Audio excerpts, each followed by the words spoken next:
नमस्कार, आवाज इंडिया में आपका स्वागत है। मैं हूं प्रिया। महाराष्ट्र की राजनीति में एक बार फिर बड़ा उलटफेर हुआ है।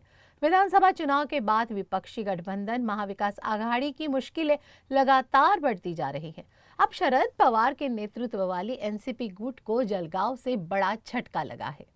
मुंबई के चर्चगेट स्थित केसी कॉलेज में आयोजित एक कार्यक्रम के दौरान शरद पवार गुट के दो बड़े चेहरे पूर्व मंत्री गुलाब राव देवकर और पूर्व विधायक सतीश पाटिल ने अपने सैकड़ों समर्थकों के साथ एनसीपी अजीत पवार गुट का दामन थाम लिया। इस मौके पर खुद उप मुख्यमंत्री अजीत पवार और प्रदेश अध्यक्ष सुनील तटकरे ने सभी नेताओं का स्वागत कर पार्टी में शामिल कर लिया।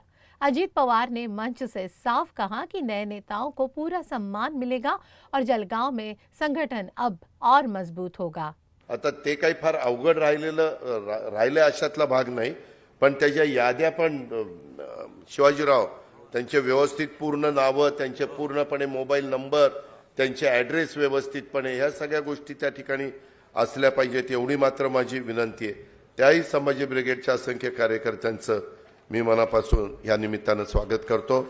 पुन्हा एकदा सर्वच मान्यवरांचं आता ज्यांनी आपल्या पुढे विचार मांडले त्यांचं पण आणि ज्यांनी आता ज्यांची नावं घेतली त्यांचं चुकून कुणाचं नाव राहिलं असेल तर त्यांनी गैरसमज करून घेऊ नका अशी माझी तुम्हाला सगळ्यांना विनंती आहे। परंतु हा कार्यक्रम झाल्यानंतर जांभोरी मैदानावर अवश्य या। तिथं आपलं जे प्रदर्शन आहे आजपर्यंत कोण साधू संत आपली साधू संतांची भूमी आहे, कोण साधू संत होऊन गेले, कुठल्या सालात होऊन गेले, कुठल्या भागात होऊन गेले, त्याच्याबरोबर आपलं भारतरत्न कुणाला महाराष्ट्रातल्यांना मिळाली, महाराष्ट्र भूषण कुणाला मिळालं, ज्ञानपीठ पुरस्कार कुणाला मिळाले, ह्याही गोष्टी त्याच्यामध्ये आहेत।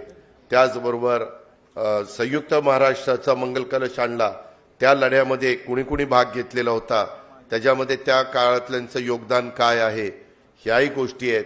काही छत्रपती शिवाजी महाराजांचे हस्ताक्षरामध्ये लिहिलेल्या काही गोष्टी, चव्हाण साहेबांच्या हस्ताक्षरात लिहिलेली पत्र, आजपर्यंत कोण मुख्यमंत्री महाराष्ट्राला लाभले, त्यांची कारकीर्द कशी होती, ह्या सगळ्या गोष्टी।